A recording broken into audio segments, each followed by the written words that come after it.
Hello and good morning to another conversation on Let's Talk Leadership. And we're all acutely aware this morning that things are unraveling in Ukraine with all of the situation that's happening there for the people of Ukraine and also for their leaders and also for the people of Russia. So in that context, we realize that today may seem to be an inappropriate day to be talking more generally about some of the topics that we might cover on Let's Talk Leadership.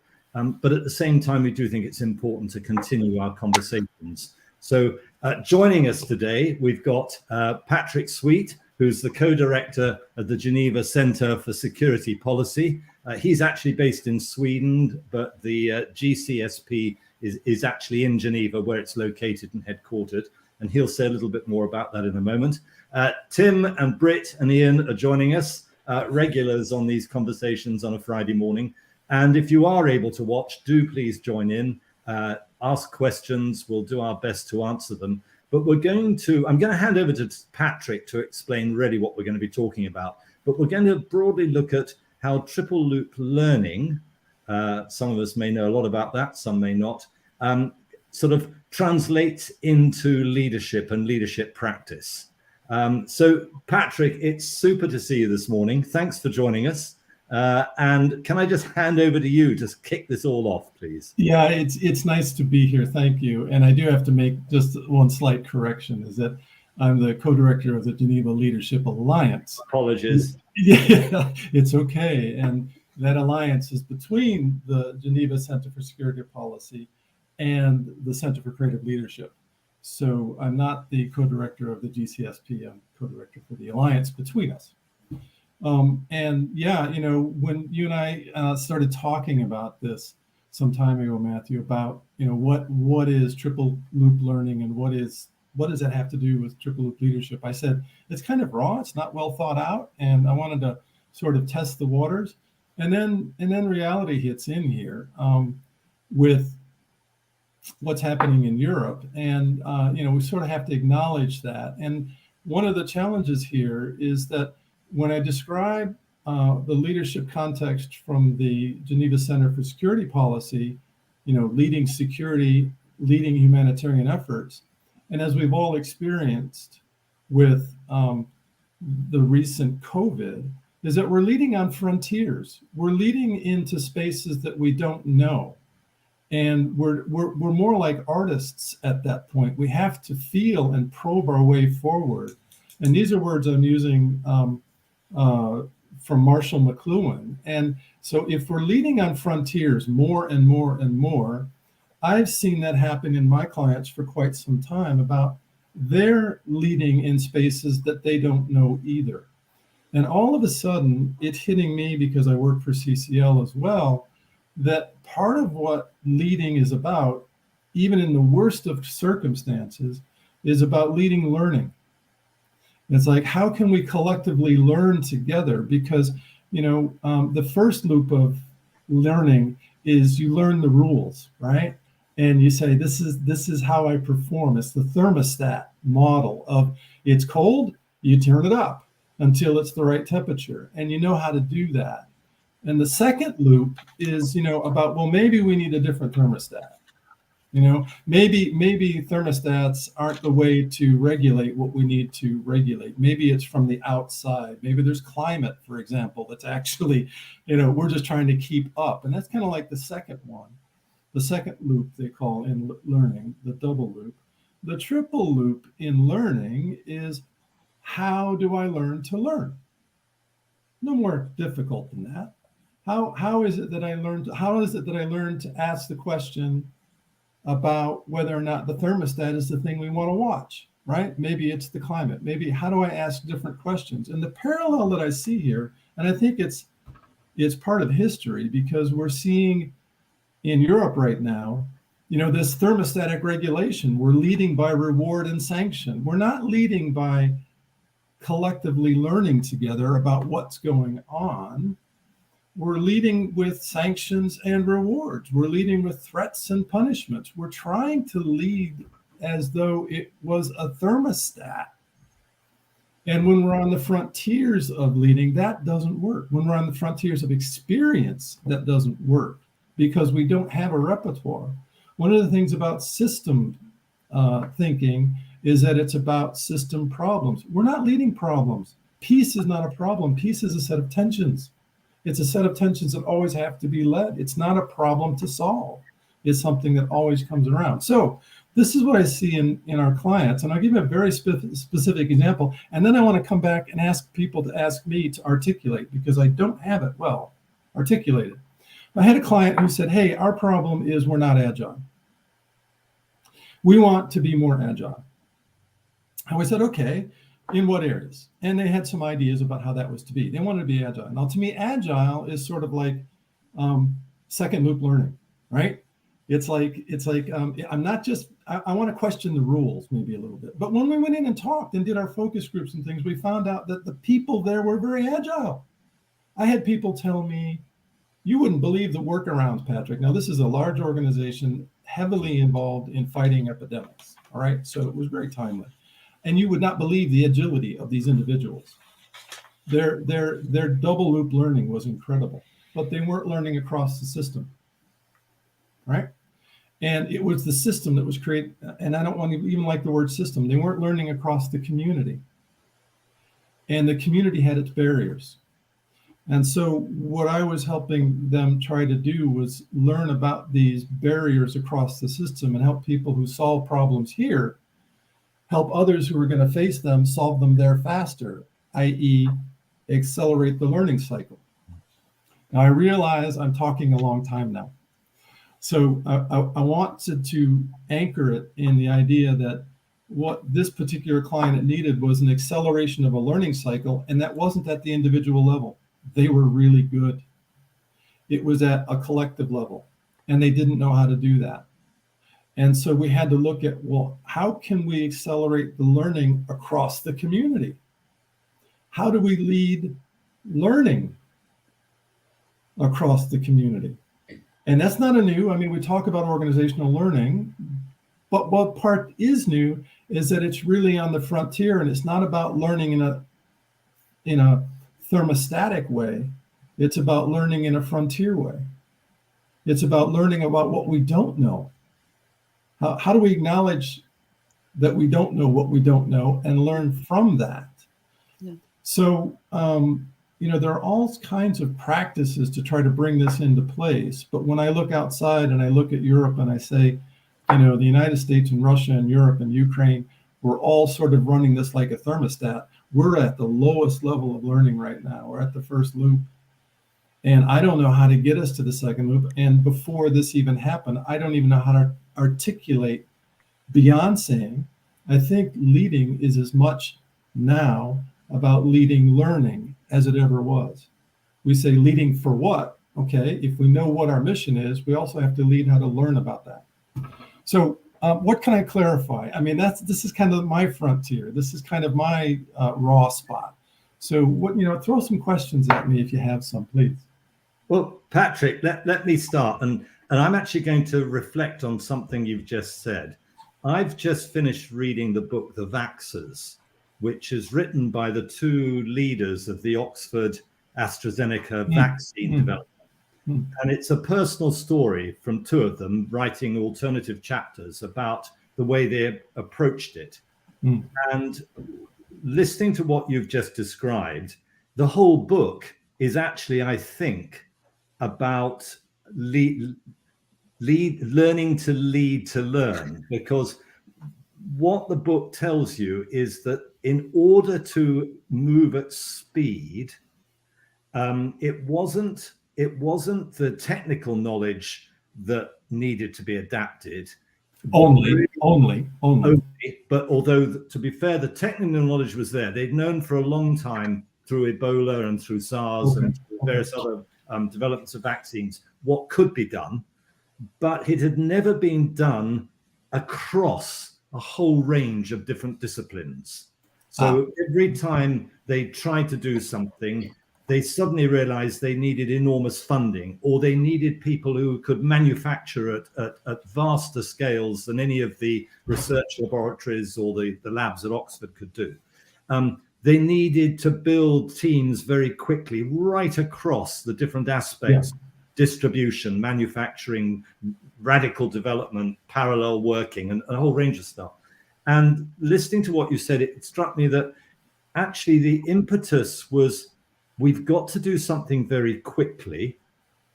We can't do it on our own. We need to have lots of different people involved in this with different viewpoints.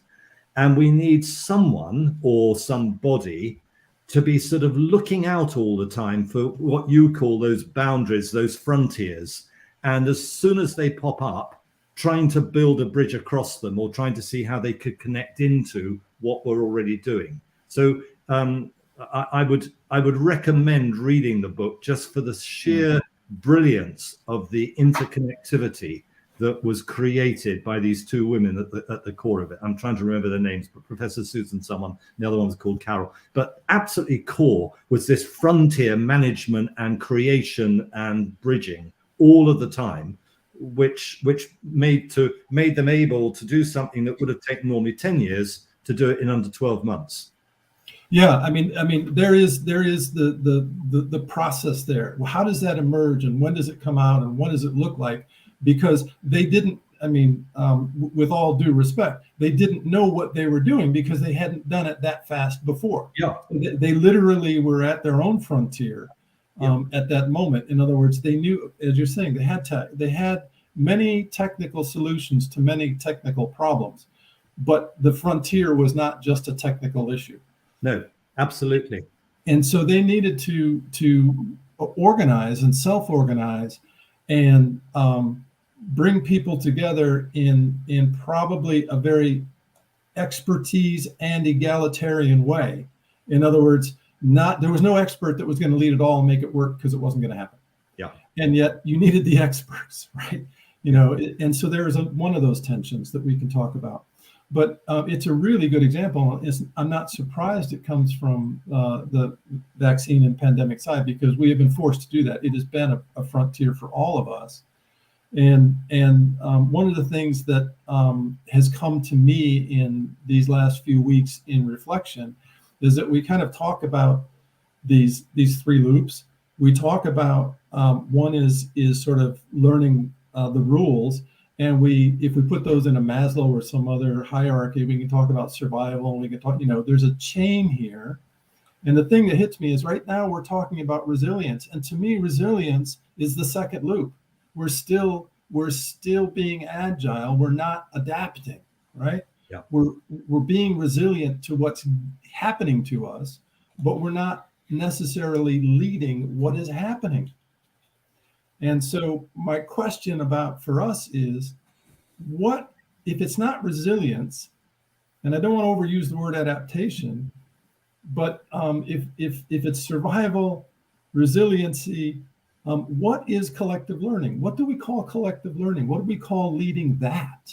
Because we know what we call leading resilience, but what do we call leading collective learning? That's why I'm talking about triple loop leading or whatever. I don't know what the word is, but what do we call that? Because until we can call it something and begin to understand it, it's hard to actually advance it. I'm again talking, so more questions, but those. It's a great example. Yeah.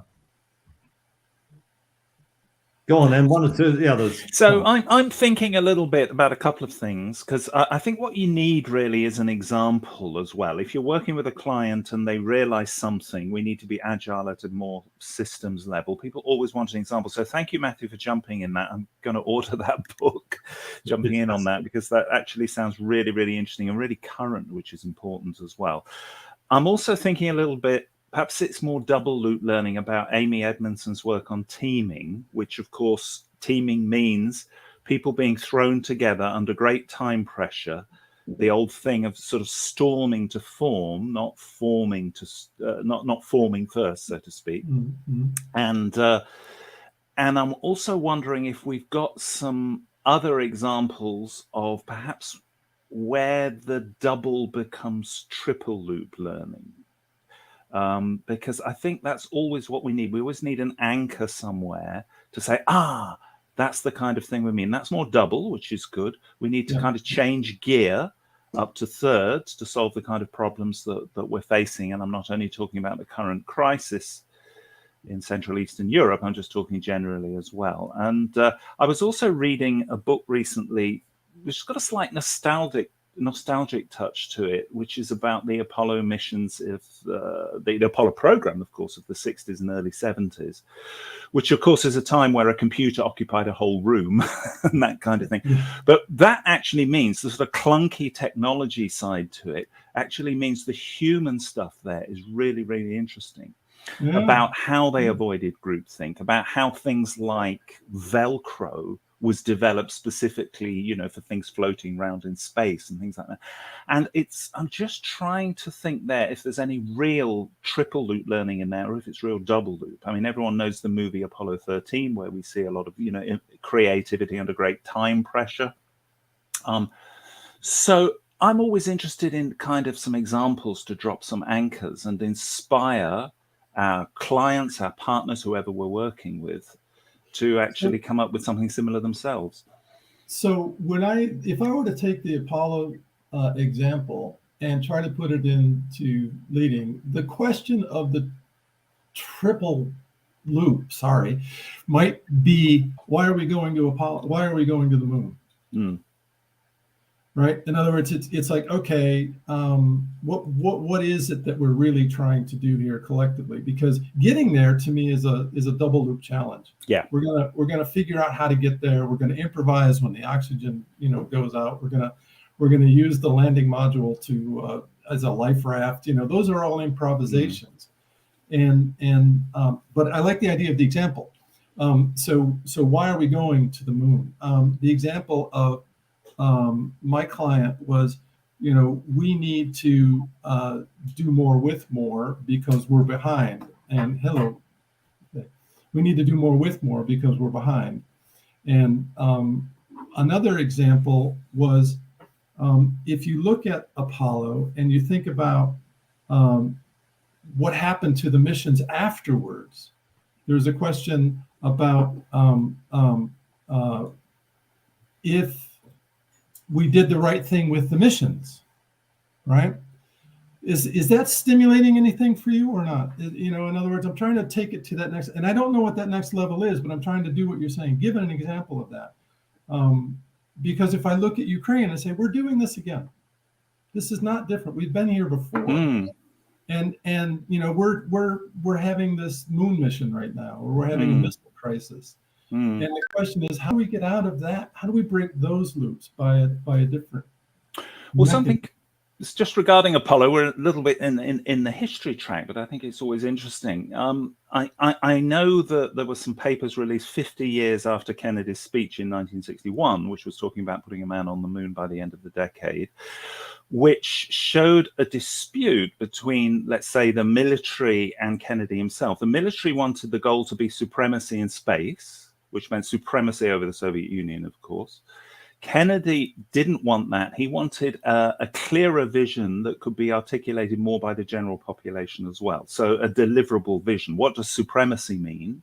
Was his question to the generals, the guys with all the stars on their shoulders, versus we're going to put a man on moon and return him safely to Earth before the decade is out. I think they were his words, something like that.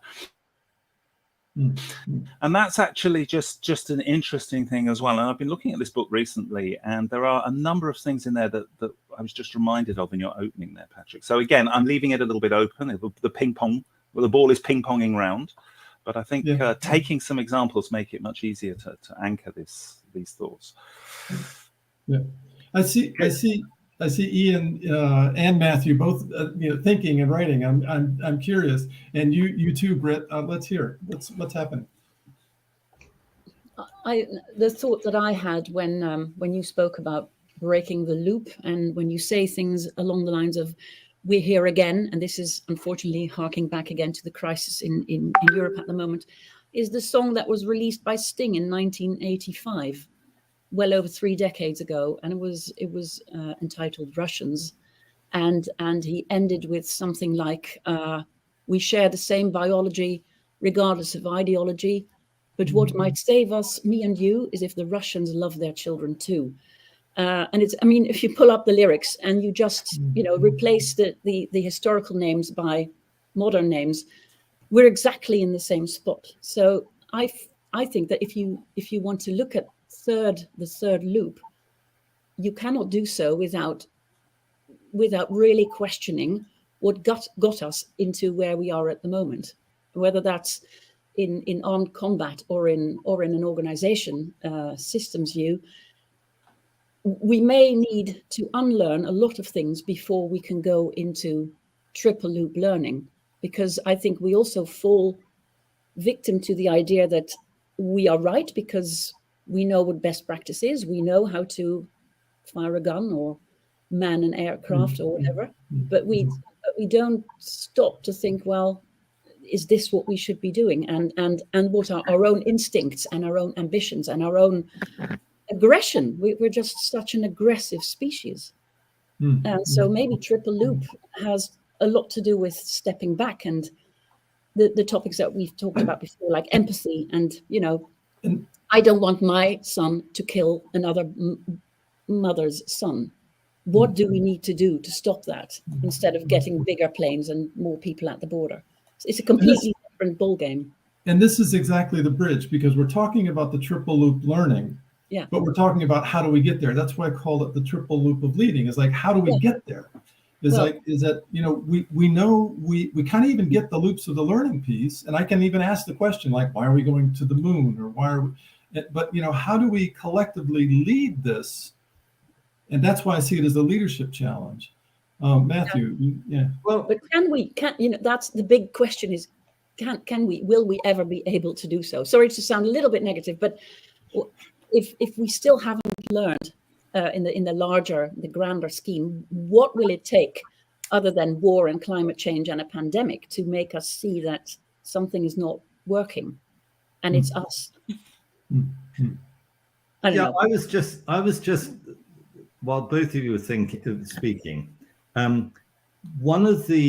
this is going to sound strange perhaps, one of the downsides of learning is you often learn through experience, which means an event has to have happened in order for us to learn from it. And what we've just been talking about is the fact that either in organizations or in geopolitics, all sorts of events happen and we don't seem to learn from it. I'm old enough to remember the invasion of Hungary by the Soviet Union and the suppression of the Dubček government. We've seen it all over the world in different places, changes being forced upon other people. And every time it happens, we weep crocodile tears and say this must never happen again. And politicians line up to be, you know, to say their piece. And so I'm wondering if we're talking about leading in terms of these frontiers, what perhaps we ought to be developing is a way of looking at the world that throws out everything that we've actually come to base our own ideas on up to the current moment, and develop an attitude that says we need to view the world through the eyes of others and have that experience wherever we can find it, to truly understand what the frontiers are and how we then mobilize not just ourselves, but all of the resources we have to meet those challenges. How we don't look at it in terms of, you know, I get a little bit fed up sometimes with talking about leadership agility, because at the end of it, we get down to talking about the bottom line, return on investment, EBIT, shareholder value, and all the rest of it. And it's dressed up as customer value sometimes, but at the end of it, it's still, how do we make vast sums of money? Yeah. So you take a situation at the moment where we have a huge increase in the cost of gas and oil. And on the street, individuals, wherever they are in the world, even in the United States, are seeing their energy bills go through the roof. And we've got, in the United Kingdom, really high levels of poverty when it comes to the ability of people to pay their energy bills. But at the same time, we have our money invested in pension funds, and those pension funds invest, as an example, in a wonderful British company called BP, who at the moment has just announced massive profits billions of profits because the gas prices have gone up and the oil prices have gone up. And so you can, we need thinking that moves beyond those boundaries of, well, you know, we need to support people with their fuel bills, but if we do that, it's going to impact on the profits that companies make, and that's going to impact our pension funds and all of that. That's thermostat thinking. Exactly. It's all thermostat. How do we tweak it so people's bills are a little bit lower, but the companies still make money and the government still takes its tax revenue and whatever it is? I think we need to find a way of perhaps really rethinking our whole way of looking at leadership, and maybe, I don't know, I'm probably speaking waffle, but you know, look at it from a completely different context and background. Well, and that's, you know, definitely, it's definitely part of what I'm struggling with, because no matter how I dress up so much of what I sometimes talk about in terms of agility or adaptation, it really feels still in the end like we're working with, you know, how do we remain resilient in the climate that we're in, and we're not actually stepping out of it. And so it's that bridge to how do we do this. Now, one thing that we did with in different, and you all know this, so I mean, it's just like we should probably be thinking about some of the things we do right. Okay, Matthew, I don't want to throw everything out. Okay, but you know, this idea of listening to others is core. And we often structure that maybe too much, like we're going to listen to each other about that, and you know, getting these peer kinds of discussions happening sooner rather than later, and getting those peer discussions safe to go to the next loop, because right now they stay in the second loop. We learn across the system fairly well, and that's what we did with this client. Is that we did a lot of bringing us together, and there's another client we're working with where, you know, teams of peer learning kinds of things. It's a good step, but it's not taking us to the third level or the third loop. I don't even like level thinking. It's some kind of a nested egg sort of thing. I like, Patrick, I like the terms, the loops, but I was just reflecting on we're not saying that loop one or loop two, whether it be leading or learning, is redundant. We're saying it's a more consciously that this is loop one type of raw type thermostatic approach, and we all need a thermostat from time to time. Yes. I think that's the awareness. So it may not be too radical, Matthew, what's required here, but I'm just thinking about our young leaders that may be following us in these conversations. Yeah. And I'm a pragmatist, forgive me. I like to know, you know, what should we do more of, less of, and what should we, as Patrick was saying, continue doing, because we've forgotten to do some of these things more. In fact, we you know, it's almost like it was out of vogue or not fashionable anymore, but they're fundamental, important. But much of what you've been discussing, Patrick, has triggered many thoughts in my mind. I love the term, you know, frontiers and pioneers and things like that. But I'm also reminded of some companies that I've been looking at recently, like Netflix and the no rules. That's like, you know, no thermostats. But actually, no, they have principles which replace that concept, maybe. So what loop would that be? But is it more consciousness that's required here? And I'm also developing an agility program to deliver next week, and it's the hardest thing I've ever had to design, because I'm stuck in this trap, because you can't design it because it's agile, and that's the thing. You can, but you can't. There's so many polarities involved, so many tensions, so many. I'm reminded also of Simon Sinek's work on the infinite game, and going back to Brit and that those wonderful lyrics. You know, it's the infinite game. It's not the war or the particular mission we're talking about here. It's how do we help leaders to stay in business, to create communities that will endure. And I think that's what I would love to have been helped with when I was much younger in my first leadership role. Is I can't necessarily look to my mentors and my senior role models for the answers. I'm actually going to have to just calibrate those behaviors, because maybe they're not well serving the future, you know. Let me, if I could. Can I just? I have to chat. I want to chuck a challenge at you, because I know. Go on. Why don't you just tear up everything you're designing, refuse to design it, and just walk into that group and say, I haven't got any better ideas than you have as to how to spend the next 2 or 3 days, and let's just sit here and start a conversation on anything that anyone wants to talk about, and the rest of us are just going to build on that around. I mean, you know, as an example, Here. I have spent my life trying to design things, and most of the time it's no expression towards you, but most of the time it's crap when I get to it. I think, why did I spend days agonizing over this? It's an interesting approach, because Tim's really smiling, because I had that very conversation with him yesterday. We did. Saying, Tim, look, I'm struggling. What do I do? Because do I throw the rule book out the way, and do I trust loop 3? I guess is what I'm saying here in the moment. Yeah. So I've got a strategy, just in case the client is listening right now. I have a strategy for doing both, which is if you really believe in agility, as you might want to express it in leadership terms, you need to have both, and it's a polarity. So I have sufficient what would you call it, structure, process, and opportunity to have some rigor, with a probably a larger bucket full of courage and opportunity that emerges. And I think that's going to be the secret. So I'll let you know how it goes next week.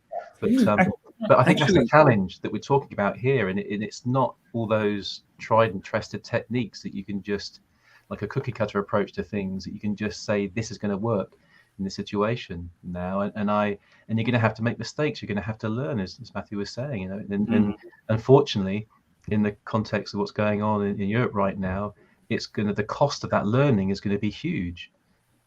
Dreadful, catastrophic, and thankfully many of the young leaders that maybe we can serve, we can support them in some of that wisdom that we can share without having to have the pain of some of that learning, you know, personally.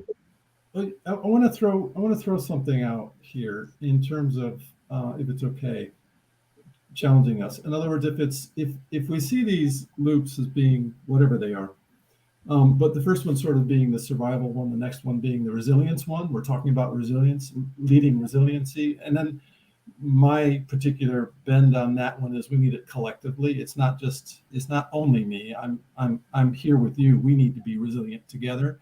And that's a different layer. But this other loop, that when I was lying awake at 5 o'clock in the morning, sweating over both Europe and this, I was thinking that, you know, is it, if it's resiliency in the middle and it's collective understanding, whatever, aren't we trying to somehow lead some sort of brilliance? In other words, how do we together become brilliant together? How do we focus on lifting our understanding game all of the time? And that would be kind of brilliant to me, as a way of sort of crystallizing what that loop is about, to give it an outcome. You know, if we do the third loop right, what do we call it? Well, we should be collectively wise or collectively brilliant in some way. We're more than just resilient. We're adapting at an ecological level as a group, rather than as a cellular level, as an individual mutation. That's one thing I wanted to try. The next thing I wanted to try, anybody thoughts on that? Because I've got another one that is more along the lines of Matthew's.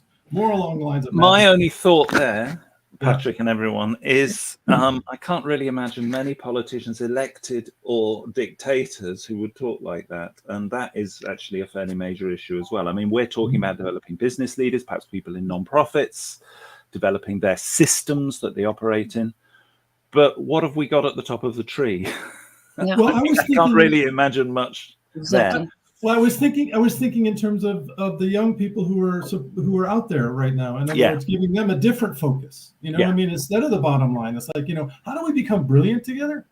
You know, rather than how do we do this? So I just cut you off. I'm sorry, but I agree with you. But I was thinking of a different. Who cares about it? Yeah. Sure, it's inevitable with what's happening that we're also talking about who's running countries at the moment as well. I think, but of course, we're talking about particularly also a sort of larger mass of younger, at least, people. And isn't that the essence of leadership, though? Facilitating brilliance, or whatever you want to call it, Patrick. And the problem, I think, using the political example, is that so many people, mostly men, I may add, are trying to be brilliant as opposed to facilitating brilliance. Yeah, exactly. Yeah. That's the collective part. And And maybe you have to be a little bit of both. I was writing down, you know, it'll be the brilliant me, the brilliant we, and the brilliant us, whoever that us is. And it's all of those, and it's 6 words as well, which is quite cool. Yeah, and linked to that is then the question: how do I get out of the way in order, in the service of collective brilliance? Yeah. I don't know if it's a relevant comparison, and I don't watch that many movies, but if you look at some of the actors and actresses that are just awesome, not only are they brilliant, they bring out the brilliance in their co-actors and actresses. Yeah. And it's just with a good, even the rubbish script, they can just make the whole thing awesome as an experience. And that, again, that's leadership. Yeah, and that's what I was thinking about in terms of this. What do we do as leading to do this? It's not just a state. Yeah. It's how do we nurture the state and nurture the collective state of that. But I have one more thing. I don't know how we're doing on time, but I have one more thing. No, we're fine on time. I mean, I'm probably on cloud cuckoo land most of the time, but this is more than, I think, this is hugely more than 2 or 3 loops, to be, in my thinking, because we might, as facilitators, encourage leaders to encourage brilliance, to knock down barriers, to create partnerships, collaborate, do all those other things. But at the end of the day, it comes back to the individual as well, because if you said to a leader of a major global business, or you appointed someone, maybe you were the recruitment agent who said, this person would be ideal. They've got very different views. They think differently. They've got wonderful ways of connecting with the world. And you can think of quite a few people of all age groups that fit into that category. Whatever they do, it still requires the 5 of us on this screen and the other 5 billion people living on the planet to move out of their own way of thinking, of saying, you know, I want a nice house, I want to pay for this, I want that, I want this, and that means, and you knock on and you follow that argument all the way through, and it means we need police and we need security and we need military and we need to protect our point of view and our way of life. And before you know where you are, you've got back to the very existence that we're all in at the moment. So I think it's something about leading brilliance, in other words, encouraging other people to be brilliant, but also creating organizations that challenge everyone's current thinking in a positive way. And I think the whole environment debate has shown that. You know, had it not been young people out on the streets saying enough is enough, and all been accused of bunking out of school and not taking their education seriously, we would not have now a radically different view to the world in terms of its environment. We still have all of us saying, oh yes, it's okay, you know, I'll turn the thermostat, thinking I will literally turn my thermostat down a bit and save a bit of gas. But and most of us are probably still saying that because the cost of gas is going up, not because it's an environment thing. So there's a sort of, I think there's a thing here about we need to help leaders lead brilliantly by encouraging a much wider way of looking at what they're doing and what the world is doing, what their organizations are doing. And we need people who somehow lead this mass movement to just change the way we generally see things. And unfortunately, at the moment, it takes major you know, sort of horrible things or fantastic things to get that movement going. So going to the space, as you mentioned, Tim, was hugely influential in getting people to see their world in a different light. The environmental thing, the pandemic thing, now what's this awful thing that's happening, you know, in Ukraine is another way of people just readjusting and saying enough is enough. But then, and I was talking to my grandson about this yesterday, he's only 4.5, or about him, you know, I was asking him how he gets on with his friends at school. And he says, well, you know, he said, yeah, okay, friends of mine, sometimes, you know, we fall out, or, you know, maybe he stops playing with someone. But if I was a parent now and my child came home and said, you know, Dad, I'm having a really tough time at school and that little boy or that little girl is really horrible to me, I'd still be going in as a parent and saying, oi, school, sort this out. I don't want my child coming home from school being told that he's been kicked in the playground, or, you know, people have been nasty to him. You're straight back into thermostat stuff. Yeah. Oh. And it's so easy. It's just like a magnet drawing us back in all the time. So how you know, this seems to be a huge global issue. How do we change or help to change people's mindsets, not to form an opinion in one view or another, but just to accept that thousands of different opinions exist and they're all worth listening to. So coming back to Ian's good question, also to Patrick, when you think of young leaders who might be listening to us and you want to give them a few words of advice on what they should continue to do, stop doing, or start doing, maybe one of the ones would be, if I hear you correctly, to challenge the status quo of any organization or even your own mindset before thinking about best practice or jumping to conclusions and thinking, well, this is the way we do it, so let's just continue to do this. Or create the conditions for challenge. I mean, because what happens, I think, is people can challenge, just that the conditions aren't there for it. So, like if you're in the Ukraine right now, and you risk your life in challenging what is being established as a new status quo, right? There's no condition for challenge that doesn't require your life. And if you take that to us here, how do we have a freer reign to challenge each other? How do you create those conditions? I wanted to thinking of others and thinking future. I wanted to raise something that's tangential to this, which is about this third loop, and that is I'm working on this idea that we tend to lead from scarcity as opposed to leading into abundance. In other words, we have patent laws, we have power struggles, we have everything that we do attempts to create some sort of monopolistic scarcity, even in the business I am. I mean, if I take my business model to heart, I've got a secret. You can only get it from me. I'm creating scarcity. It's artificial. I've got a secret. You can only get it from me. Come and pay me. I'm leading at that point through a principle of scarcity. And what we see is that there are pockets, there are things, and I don't like this particular example, but I'm going to use it. Elon Musk, I'm not a fan of this person, but what he did was made his patents abundant. Remember, he put those out in the world and said, here are the battery patents. He led through abundance and not through scarcity. And look what happened in a decade. He created such a change. And in my mind, it was a simple change. So back to this, do we need this big consciousness awareness thing? Or are there some fundamental pieces that our younger generations might be able to grab onto? So I look at leading in terms of a resource, and my role is to make the resources of learning how to lead abundant. How do it's not a democratization. Democratization implies voice, it implies control, it implies a bunch of things that I can't give in every context, but I can make abundant a resource. And if we were to look at what are the resources that make humanity go forward, it's justice, right? If you make justice abundant, it's voice. If you make voice abundant, if it's shared power, you make power abundant. In other words, it's a flip from scarcity to abundance.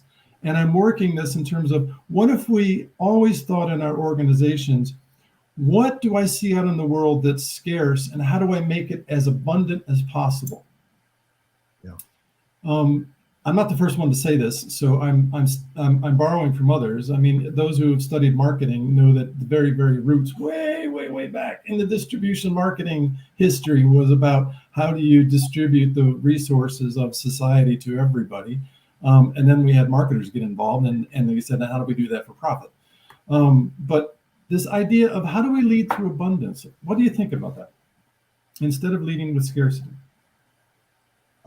Personally, I think you absolutely nail it. And what I think is interesting, those three areas you mentioned, Patrick: justice, voice, and shared power. Brit and Ian will know this, and Tim to a certain extent.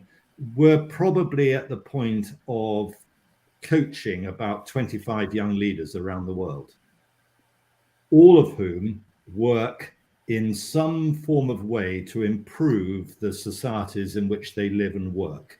All of them, from the G but Save the Children in Afghanistan through to one or two of the young women in Brazil looking after young boys in the streets of northern Brazil.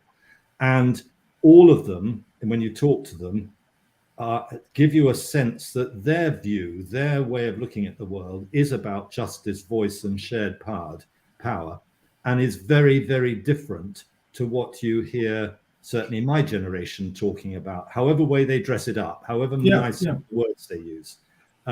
So I think you absolutely hit it, and I think we should perhaps look at that. How do we create abundance so that everyone in the world, and probably Elon Musk started in this way, everyone in the world has access to what we have access to in some way. Yeah.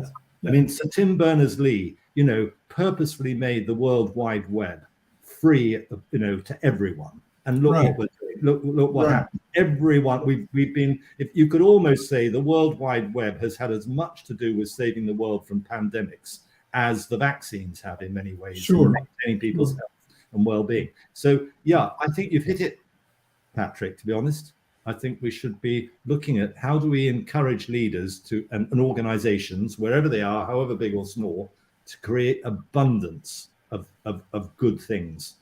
Yeah, and I have sorry, I cut somebody off, I think. I was going to say, is it Matthew, as simple as identifying who's doing this and making sure those role models are given sufficient airtime to influence and educate those who are looking up to people? Because all the role models we have at the moment, good or bad, are not necessarily the ones that are demonstrating these approaches. Yeah.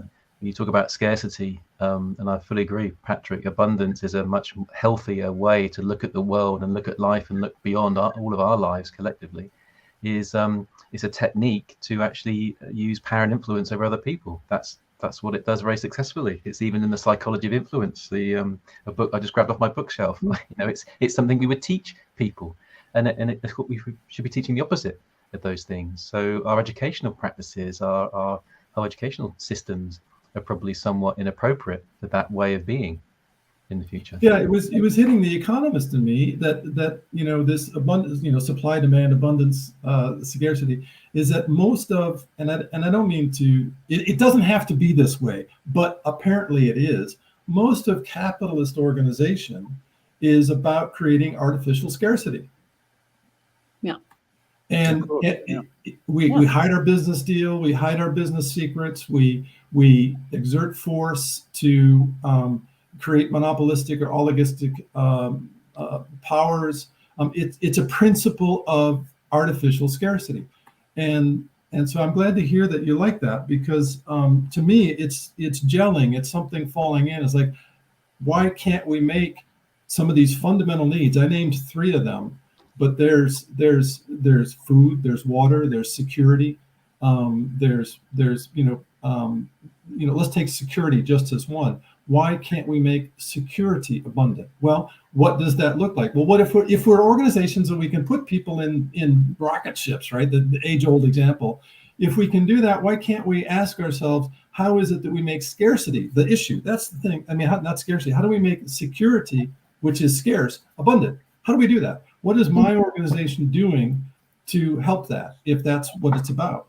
Yeah. Or if I'm go ahead. Sorry, and how do we decouple the word abundance to be synonymous with making as much money as possible, or keeping the shareholders happy, or profit margin, or whatever you want to call it? What I like about decoupling as a word is that it can be with it or without it. Yeah. Right. But if the profit is based on the scarcity principle, you don't do it. Okay. So if it's based on an abundance thing, then you can do it. So picking up, I mean, I just noticed Tyrone had put a comment in there about the negative impact that communism has on our lives, and I certainly would probably agree with that. Although, funnily enough, I was speaking to an ex-military colleague of mine literally yesterday on a dog walk, who said, you know, at the heart of communism is a lot of great stuff. It's just that it gets corrupted by all of the politics, just as you could say with capitalism and any other political system. But I'm just wondering whether this is a classic dilemma. It's a polarity. How do we, on the one hand, generate sufficient wealth for individuals and groups of people to improve their own well-being and living standards, and at the same time do that through creating abundance of things that people need? You know, how do we? I don't think it's an either or. I think you can create abundance, you can build better houses, you can build more affordable homes, you can provide secure neighborhoods for people to live in, which don't mean sort of police cars on the patrol and vigilantes, just by the architecture and the design and the way you do them. There's lots of things you can do through abundance, which would also happily satisfy the people who are looking to generate wealth so that they can pay for things. I don't think there is a dilemma there. Sorry, it's a dilemma. It's not an either or. It's a polarity. Well, maybe that's a light shift.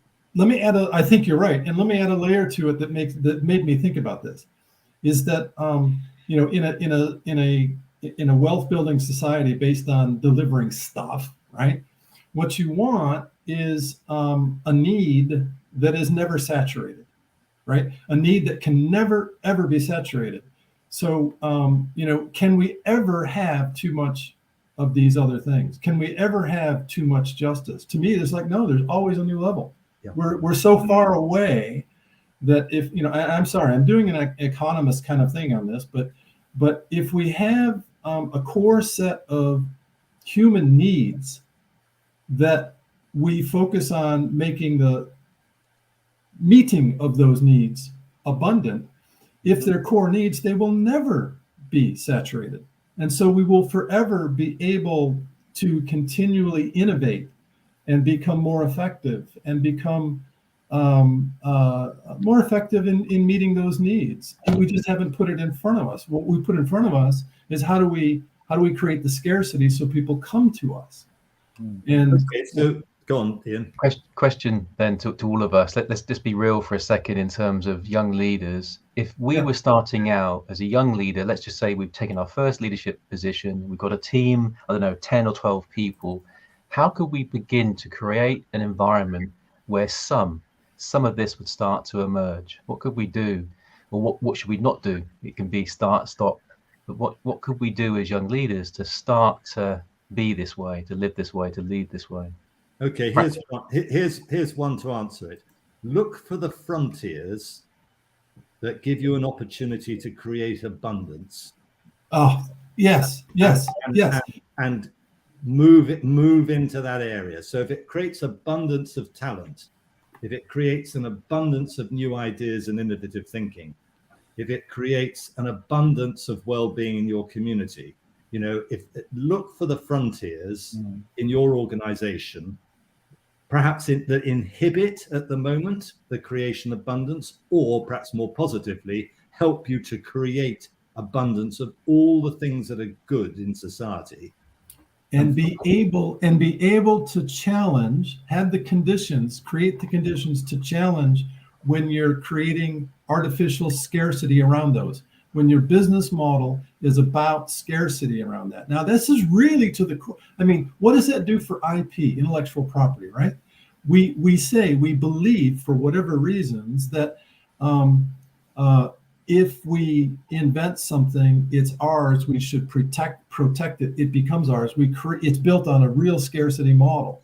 And we need to create the conditions in our organizations to challenge that. Like Musk did, he just said, put it out there. You know, and stay in front of how it is out there. So find the frontier and challenge, create conditions to challenge. Hey, are we doing this on the scarcity model? If we're doing it on the scarcity model, it's not good humanitarian work. It's just not. We should do it on an abundance model. There's a lot of shoulds in there. And I'm not sure, forgive me, Patrick, I'm not sure if I am that young leader that I was imagining, and with his team of 12, he or she with a team of 12 people, I'm not sure I'd have the faintest idea where to start with that, or if that was even within my gift or my scope to create that kind of thinking. I was way behind you in terms of practical steps to make a step forward. What are some of the things I should be talking about, exploring with my team, just to start to build the foundation of those things? Because obviously, what does our team do? What does our team do that we protect and hold from others? Maybe, Matthew, this would be a great follow-up. I'm just looking at the time, a follow-up chat where we say, look, here are 3 personas of young leaders in different contexts that we could help apply some of this amazing thinking. Because I'd love the conversation today. I just struggle to connect with it as a young leader might, to make it happen, because I think there's so much, to quote our own phrase, brilliance in this topic that we need to somehow, I don't know, just identify some of the, I'm going to regret saying this, some of the steps, because that's very much not a triple loop, maybe a way of approaching it, but practically, what is it? It's a both and. We can't. Well, it starts with dialogue skills, doesn't it? If you take space, make space, those kind of things, creating the opportunity for others to be heard. And I think young leaders would need some steps, whatever we call them, of real practical things that they can do, but also understanding. I think younger people are going to understand this idea of being at the frontier and abundance as well. They just certainly need some rungs on the ladder as well to help them get there, and that's perhaps our job too. This was me jumping off in this group without any rungs, and it's taking its own legs. Let's see if we can mix some more metaphors in here. And like a snowball, it's going on now. I think what you're saying is correct, and I think maybe we don't need to provide the rungs. I think it's what I'm pushing in my own mind is that we talk about a higher consciousness. We talk about vertical development. We talk about alchemy, and it's like, what if it's just switching from scarcity to abundance? What if it's that little switch that causes a flood of new leading principles? And so I wanted to challenge us on that and say, I don't want to wait. Well, you don't want to wait for me to get the rungs out. I'm too old. It's not going to happen that fast, but it really shouldn't happen that fast. I think the rungs need to be put on by people who say, yeah, I'm gonna use abundance instead of scarcity. And then see where the rungs go. What are younger people already doing in the non-work lives that might be connected with that? That would be an interesting thing. So I mean, it's already a little bit of an old-fashioned example, but I mean the sort of Wikipedia mentality of people spending considerable amounts of time writing something for nothing. And not just correcting something that annoys you in Wikipedia like I do occasionally, but actually spending a lot of time, writing about, the metro system in Paris or something like that. People writing, as I say, thousands and thousands of words for nothing, for no particular reason other than to put something out there, which is interesting. So I think you can always link it to how people might be living their lives irrespective of what they're doing for a living. I remember, Tim, when I was in one of my first leadership roles, I was inspired. We spoke about books at the beginning of our conversation today, about books that we'd read, and I was gifted a book by my boss at the time, Who Moved My Cheese, and many of you will be familiar with that book. But all of a sudden, I started to change the conversation a little bit around what others were talking about topics like, what would you do if you weren't so afraid? And things like that, and all those sorts of things. And maybe it's just a simple question of just, as you say, Patrick, talking about abundance rather than scarcity, and just making sure you have that check into the agenda of your weekly team gatherings, however you do that in a hybrid virtual way of working, and just start to change the conversation day by day. And if I can sort of just bring the conversation to a conclusion. When I was studying at university, I studied political geography. And obviously, through the view of any particular lens, you can draw conclusions. But nearly every single conflict that's ever occurred in the world has been caused as a result of one organization, one country, believing something was scarce, and at another part of the world had it in abundance. And that might be scarcities of natural resources. It might be scarcity of political influence. It might be scarcity of money. But if you look at every single major conflict anywhere in the world, even on water or on food, it boils down to ultimately scarcity and abundance. Mm. And I think if we can develop that in future conversations, I think it would be great. And also to pick up on your point, Ian and Tim, and Brit, that we do need to make this relevant for young people. Yeah. My own view is, I think young people are way ahead of us on this, way ahead. Mm. They have to be. Yeah, absolutely. I hope so. Yeah, our future is in their hands. And It is. So Patrick, write the book, Scarcity Leadership, or whatever it's going to be called, and we can give you a little bit of a forward for it, and we'll be influencing people in no time. Okay. Anyway, on what is otherwise a really awful day for Europe, and I would say for the whole world, really, it's useful to share these ideas, and hopefully, if people have been listening or watching, then they've got views to contribute. Please do so, because if nothing, Let's Talk Leadership is a group of friends and colleagues who just put stuff out there and see where it goes, and we put it out in abundance. Hopefully, some of it is of value to the creation of new ideas or thinking or whatever. Patrick, thank you so much for joining in on the conversation today. It's been, and for putting forward your ideas and thoughts, because it's been really, really interesting. So thanks for joining us from Sweden. Brit, thank you for joining us from Holland. Tim from Germany, and Ian and I in the UK, where it's a gloriously sunny morning. Hopefully things will improve in Europe, and hopefully the people of Ukraine will not suffer the disaster that it looks as though is going to be hitting them, if it hasn't already done so. So many thanks, and we'll publish when we're sort of putting up our next conversation. But many thank you, Matthew. Thank you, everybody. Thanks a lot, Patrick, and everyone else. Take care. Take care. Bye. Bye.